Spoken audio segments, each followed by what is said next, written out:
Alors aujourd'hui, on explore la leçon 18 d'un cours en miracle. Et attention, elle aborde une idée qui pourrait bien changer notre façon de voir les choses. Et si notre perception du monde n'était finalement pas une expérience si solitaire que ça? On a tous tendance à penser que notre vision du monde, c'est notre jardin secret, hein? Une sorte de film privé qui se déroule juste pour nous, dans notre tête. Mais est-ce que c'est vraiment aussi simple? La leçon du jour, elle, nous propose une perspective complètement différente, qui suggère que les murs de notre petit cinéma intérieur sont peut-être beaucoup plus perméables qu'on ne le croit. Alors, quelle est cette idée qui vient tout bousculer? Au premier abord, elle semble toute simple. Mais ne vous y trompez pas, ses implications, elles, sont gigantesques. Là voilà l'idée clé. Je ne suis pas seul à éprouver les effets de ma vue. Qu'est-ce que ça veut dire concrètement? Eh bien, ça signifie que notre perception n'est pas un événement qui se termine en nous. C'est comme jeter un caillou dans l'eau. Ça crée des ondes, des répercussions qui s'étendent bien au-delà de notre conscience personnelle. En fait, il faut voir cette leçon comme une étape vraiment importante. Elle nous aide à comprendre un principe fondamental du cours. Les pensées qui se cachent derrière notre regard ne sont jamais anodines, jamais neutres. Chaque perception transporte une énergie qui, manifestement, ne reste pas sagement confinée. D'accord, mais comment est-ce possible, concrètement? Comment notre simple vision peut-elle avoir de tels effets? Pour le saisir, le cours nous invite à faire une distinction. Une petite distinction, mais qui est absolument essentielle. Et c'est là que ça devient passionnant. La leçon ne s'intéresse pas vraiment à l'objet physique qu'on regarde. Tiens, cette lampe par exemple. Non. Ce qui l'intéresse, c'est la façon dont on la perçoit. Toute la puissance ne réside pas dans ce qui est vu, mais bien dans l'interprétation, dans le jugement qu'on y plaque. Très bien, le pouvoir est dans la perception, mais ça n'explique toujours pas comment ces effets peuvent être partagés. Eh bien, la réponse se trouve dans un concept qui est au cœur même du cours. Ce fondement, c'est l'idée que les esprits sont joints. Il faut essayer d'imaginer que nos esprits ne sont pas des boîtes hermétiques, des îles isolées. Pas du tout. C'est plutôt comme un immense réseau, une toile invisible, où chaque esprit est un point de connexion. Et là, ça change tout. Chaque pensée, chaque perception, c'est une vibration qui se propage à travers tout le réseau. Bon, assez de théorie. C'est bien beau tout ça, mais comment peut-on en faire l'expérience au quotidien? Heureusement, le cours propose toujours un exercice très concret et vous allez voir, très simple. L'idée, c'est de faire l'exercice 3 ou 4 fois dans la journée. Des sessions très courtes, parce qu'ici, ce qui compte, ce n'est pas la durée, mais la régularité. La fréquence l'emporte sur l'intensité. Alors, comment ça se passe? C'est simple comme bonjour. D'abord, on regarde autour de soi, de manière détendue, sans forcer. Puis, on laisse son regard se poser sur des objets, au hasard, ce qui vient. Pour chaque objet, on applique la phrase de la leçon, et pour finir, on termine la session en revenant à l'idée générale. Par exemple, mon regard compte sur une tasse. Je me dis simplement, je ne suis pas seul à éprouver les effets de la façon dont je vois cette tasse. Puis, une plante, même chose. Une chaise, pareil. Peu importe l'objet, le principe est toujours le même, on l'applique, tout simplement. Et chaque session ne dure qu'1 minute environ. Vraiment, le but n'est pas de se concentrer à fond, mais d'avoir une application légère, presque désinvolte. C'est ce qui rend l'exercice super facile à intégrer dans le flot de la journée. Et pour conclure cette petite minute, on répète l'idée centrale dans sa forme générale, juste pour bien l'ancrer, pour la laisser infuser un peu. Alors, au-delà de ce petit exercice, quelles sont les implications plus profondes? Qu'est-ce que ça change, au fond, de commencer à voir le monde de cette façon? Ça nous amène à 3 prises de conscience assez puissantes. Premièrement, nos pensées ne sont jamais neutres. Elles ont toujours un poids. Deuxièmement, et logiquement, elles ne sont donc jamais sans importance. Et troisièmement, notre perception n'est pas une affaire privée. Ces effets se propagent, ils se répercutent à travers ce grand réseau des esprits interconnectés. Et tout ça, ça nous laisse avec une question fondamentale. Si notre façon de voir a des effets partagés, si collectivement on construit notre réalité à travers nos perceptions, alors la vraie question c'est quel genre de monde est-on en train de créer, tous ensemble, ici et maintenant, avec notre vision commune? Voilà, une pensée sur laquelle méditer.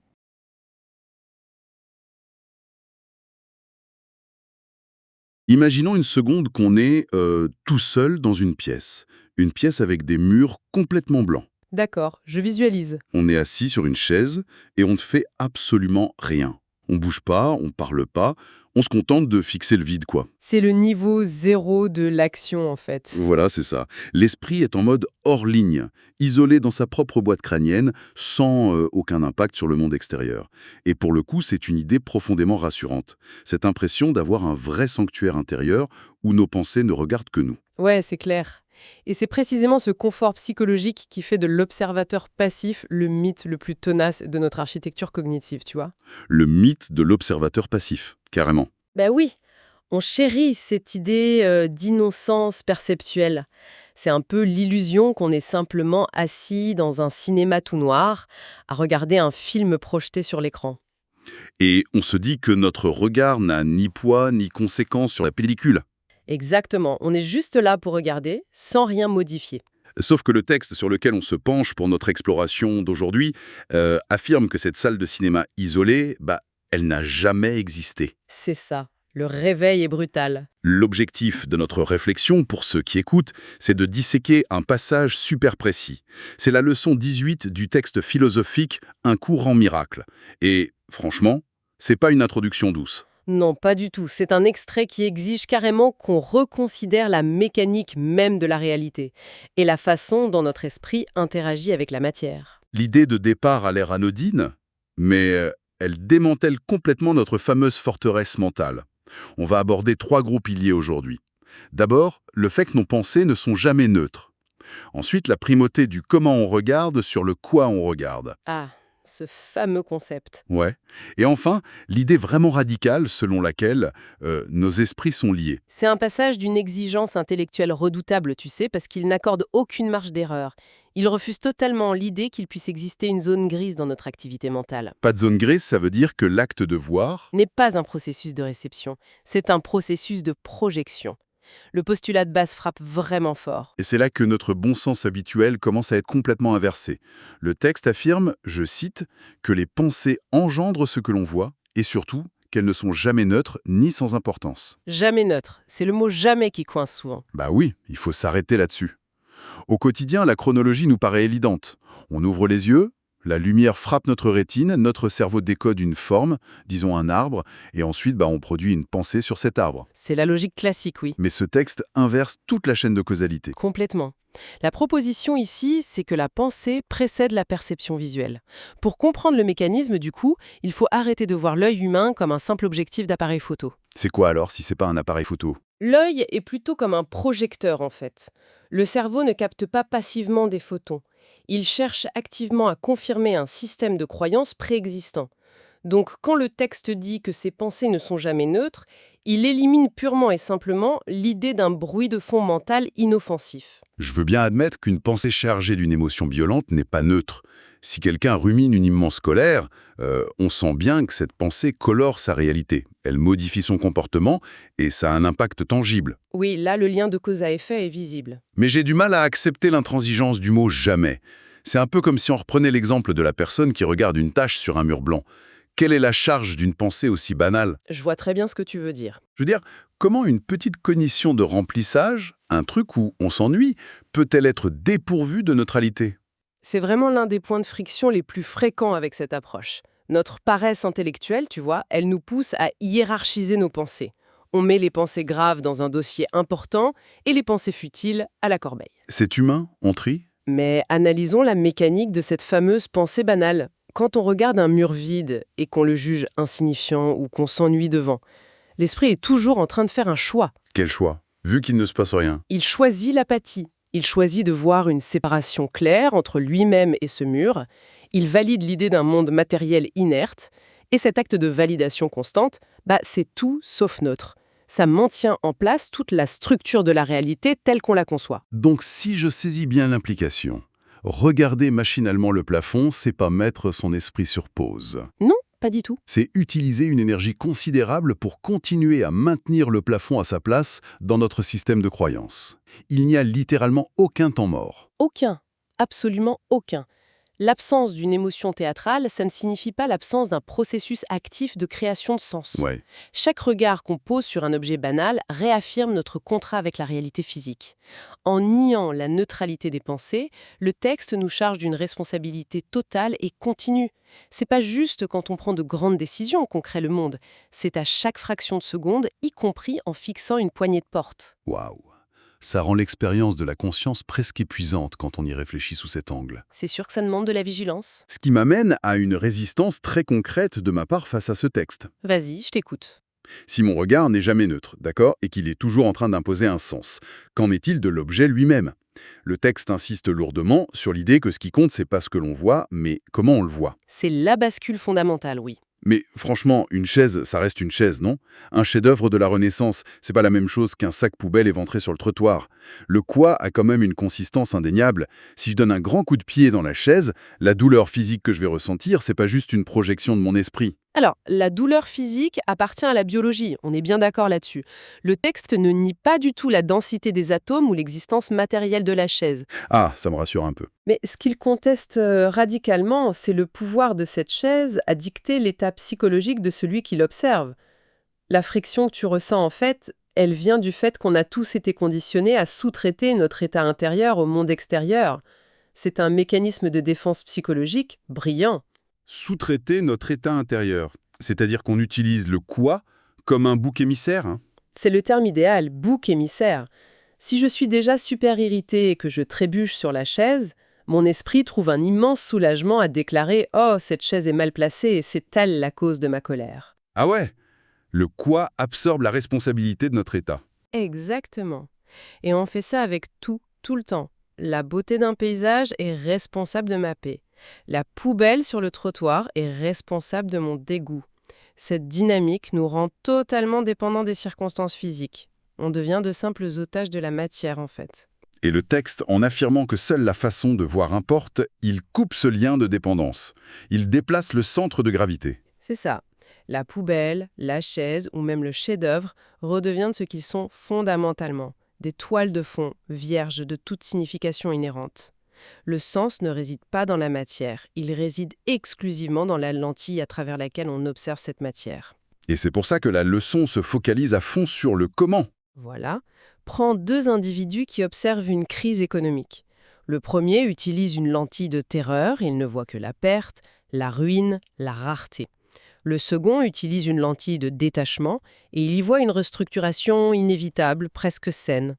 Le quoi, donc les chiffres de l'économie, est parfaitement identique pour les deux. Exactement. Le monde physique s'en moque éperdument. C'est l'esprit humain qui vient apporter le script émotionnel par-dessus. C'est vertigineux de réaliser à quel point on s'accroche à nos scénarios. Abandonner le pouvoir du quoi, c'est accepter qu'absolument rien à l'extérieur n'a le pouvoir de nous blesser ou de nous réjouir sur le plan psychologique. C'est une immense liberté, mais ça fait peur. Mais du coup, ça soulève une autre question. Si l'objet n'a aucune importance et que seule l'énergie de mon regard compte, elle va où, cette énergie? Si je choisis de regarder la rue avec hostilité et que ce n'est pas la rue qui encaisse vraiment cette hostilité, quel est l'impact réel? Ah, c'est là que la leçon prend un virage métaphysique majeur. Elle introduit l'affirmation qui justifie absolument tout le reste. Les esprits sont joints. Ouais. Lors de l'analyse de nos sources pour cette réflexion, je t'avoue que c'est l'idée qui m'a demandé le plus d'efforts pour être vraiment conceptualisée. C'est là que la métaphore de l'ordinateur s'est imposée à moi. Ah oui, l'analogie de l'ordinateur, elle est très parlante. Ben ouais, parce que depuis l'enfance, on fonctionne avec le postulat qu'on est un ordinateur hors ligne. Notre cerveau, c'est le boîtier, et notre crâne, c'est l'écran. Quand je traite un fichier, une pensée, de jugement, un moment de paix, ou juste de l'ennui, je le sauvegarde bien sagement sur mon disque dur local. Sur ton petit espace privé. C'est ça. Si le fichier est corrompu, il l'endommage que ma propre machine. Personne d'autre n'y a accès. Et cette leçon vient débrancher ce mensonge fondamental. Elle affirme que le mode hors ligne, en fin de compte, n'a jamais été qu'une interface graphique illusoire. Une interface pour nous rassurer. Exactement. En réalité, chaque esprit est constamment connecté en arrière-plan à un immense réseau Wi-Fi universel. Un serveur central qui est partagé par tous. Ce qui change absolument toutes les règles du jeu éthique, pour le coup. Tout. Absolument tout. Si mon ordinateur est relié à ce serveur global en temps réel, alors chaque pensée qui n'est jamais neutre, chaque lentille du comment que j'utilise, elle ne reste pas du tout confinée dans mon salon. Le texte le dit noir sur blanc, je ne suis pas seul à éprouver les effets de ma vue. C'est d'une lourdeur incroyable comme phrase. Il faut vraiment mesurer le poids de cette mécanique. Si l'isolement mental n'est qu'une fable que notre ego se raconte pour maintenir son sentiment d'individualité, alors la perception devient un acte profondément social, profondément collectif. Même quand on est tout seul dans sa chambre. Même dans la solitude physique la plus absolue. Il est logiquement et structurellement impossible d'être l'unique bénéficiaire ou l'unique victime d'une pensée. Attends, poussons ce concept encore un peu plus loin pour bien saisir son ampleur. Allons-y. Imaginons une personne qui vit toute seule au fond des bois. Elle est isolée géographiquement de toute société. Elle croise personne. Elle lit les nouvelles sur son téléphone, elle voit un conflit à l'autre bout de la planète, et elle choisit de percevoir une des parties prenantes avec une haine pure. Un jugement total. Voilà. Selon la logique implacable de cette leçon, ce choix perceptuel, bien que totalement privé, n'est pas stérile. Il agit directement sur l'eau de la piscine commune. C'est le cœur même de la démonstration du texte. L'action physique de cette personne isolée est nulle. Elle ne prend pas les armes, elle ne publie même pas de commentaires haineux sur les réseaux. Elle est juste assise sur sa chaise en bois. Exactement. Mais son action perceptuelle, elle, est maximale. L'énergie de son jugement est immédiatement injectée dans le réseau des esprits joints. Elle modifie littéralement le climat psychologique global. C'est fou. C'est pour ça que le texte insiste sur le fait que nos pensées engendrent le monde. On ne parle pas d'une sorte de magie enfantine où une pensée ferait apparaître une pomme sur une table par enchantement. On parle de la trame psychique qui soutient toute l'expérience humaine. Le niveau de responsabilité est écrasant, en fait. C'est presque paralysant de se dire qu'il n'existe aucun sanctuaire où on a le droit d'avoir des petites pensées mesquines ou des jugements gratuits sans en faire payer le prix à toute la collectivité invisible. L'ego doit détester ce concept avec une force inouïe. Ah, mais l'ego se bat farouchement contre cette idée, parce que, tu vois, accepter que les esprits sont joints, ça revient à signer son propre arrêt de mort. L'ego a besoin de ses frontières. L'identité même de l'ego repose sur la séparation, sur le postulat ferme qu'il existe un moi distinct d'un toi. Si la perception t'affecte directement à un niveau cognitif profond, la frontière entre toi et moi devient complètement poreuse, voire inexistante. Ça, c'est terrifiant pour l'ego. Voilà. L'ego préfère de très loin la culpabilité d'une action physique isolée à cette immense responsabilité partagée d'une pensée jointe. Ok, donc, face à un monument philosophique pareil, cette révélation d'un réseau mental partagé, l'impossibilité d'une pensée neutre, on pourrait s'attendre à ce que la mise en pratique proposée par le texte soit d'une complexité absolue. C'est vrai qu'on imagine souvent des rituels très élaborés. Ben oui.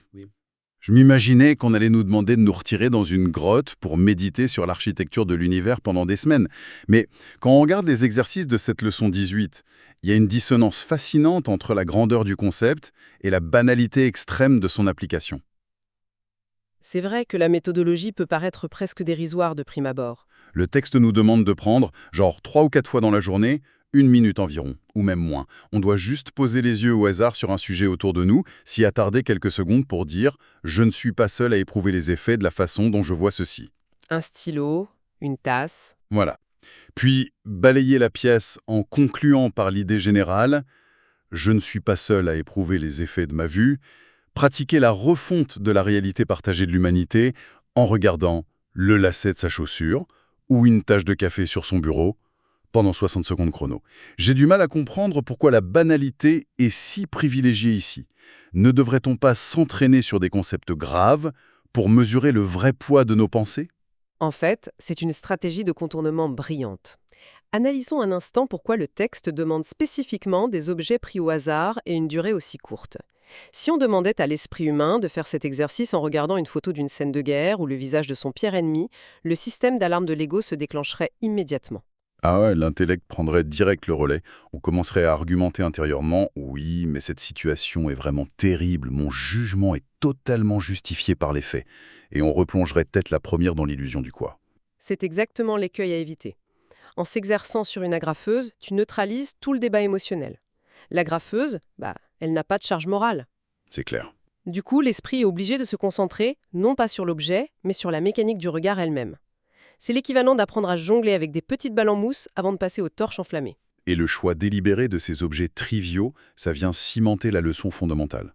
Si aucune pensée n'est neutre, la cognition générée par la vue d'une tasse à café a exactement le même poids structurel dans le réseau des esprits que la cognition générée par une crise géopolitique. En termes de processus. Il projette un sens. Et que ce sens soit appliqué à un grain de poussière ou à une montagne, ça ne change rien à la nature de la projection. Et pour la limite de temps, 1 minute environ, ou même moins. Pourquoi imposer une restriction si stricte ? On a souvent l'idée reçue que plus une réflexion est longue, plus elle est profonde. C'est souvent l'inverse, en fait. La longueur, c'est très souvent l'allié de la rationalisation. Le cerveau humain, c'est une machine à produire des contre-arguments. Ah, je vois. Si tu restes concentré 5 minutes, pleine sur la phrase « Je ne suis pas seul à éprouver les effets de ma vue », Au bout de la 2e minute, ton mental va commencer à disséquer la grammaire. Il va douter de la métaphysique, se demander si tu ne perds pas ton temps, ou si tu as bien fermé la porte à clé. On sort du truc, quoi. Exactement. La minute unique, elle est conçue comme une frappe chirurgicale. On crée une micro-interruption dans la boucle cognitive habituelle, on installe le postulat, on vit l'expérience de la dissonance et on se retire immédiatement, avant même que les défenses psychologiques n'aient eu le temps de se mobiliser. Mais c'est du piratage cognitif pur et simple, ça. C'est le mot ? On injecte un petit bout de code de ce nouveau paradigme dans notre système d'exploitation quotidien et à force de répétition, le système finit par se mettre à jour sans jamais avoir eu l'occasion de rejeter le fichier. Voilà. La brièveté garantit que l'exercice reste une expérience directe plutôt qu'un débat philosophique stérile qui n'en finit pas. C'est vraiment le cumul de ces micro-perforations dans le voile de l'illusion qui permet d'intégrer, au final, que notre regard est un outil de création active. Ce parcours à travers les mécaniques de notre esprit est fascinant, surtout parce qu'il nous oblige à regarder notre propre banalité avec une forme de respect, ou du moins avec une vigilance renouvelée.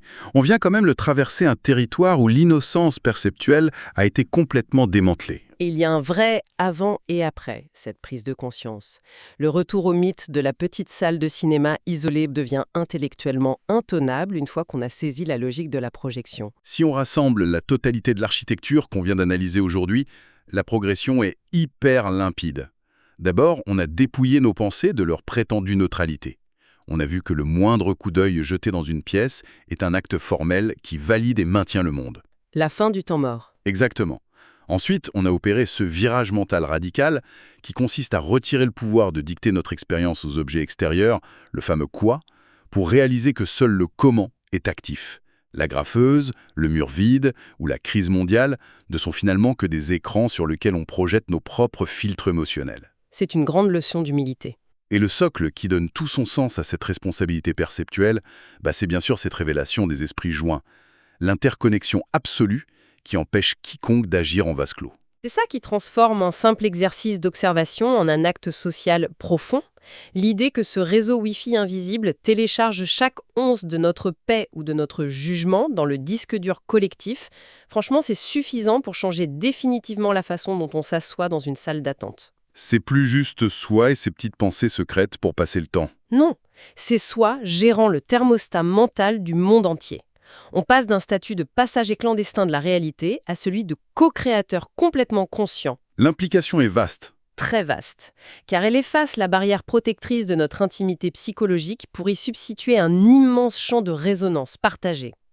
Ce qui m'amène à une toute dernière réflexion pour clôturer notre échange d'aujourd'hui. Si on prend ce postulat de l'esprit connecté au pied de la lettre, il y a un scénario particulièrement troublant qui se dessine. Quel scénario touffe ? Imaginons un instant que deux personnes se trouvent exactement face à la même situation, au même objet. Disons qu'elles observent le même tableau dans un musée célèbre. D'accord, la même toile de fond. La première personne choisit délibérément, à travers son filtre perceptuel, de projeter une profonde admiration, un vrai silence intérieur. Et sans le savoir, elle téléverse cette paix sur le réseau partagé dont on a parlé. Ok. Une onde d'hostilité et de cynisme sur ce même serveur universel. Deux regards focalisés sur le même point matériel, injectant deux ondes de choc diamétralement opposées dans un seul et même réseau d'esprits joints. Que se passe-t-il exactement au point de rencontre de ces deux fréquences, invisibles ? Laquelle de ces perceptions finit par définir la véritable trame de l'instant partagé ? Ces podcasts ne constituent pas une interprétation officielle de Un cours en miracle. Ils ne prétendent ni expliquer le cours dans son entièreté, ni remplacer l'étude personnelle du texte.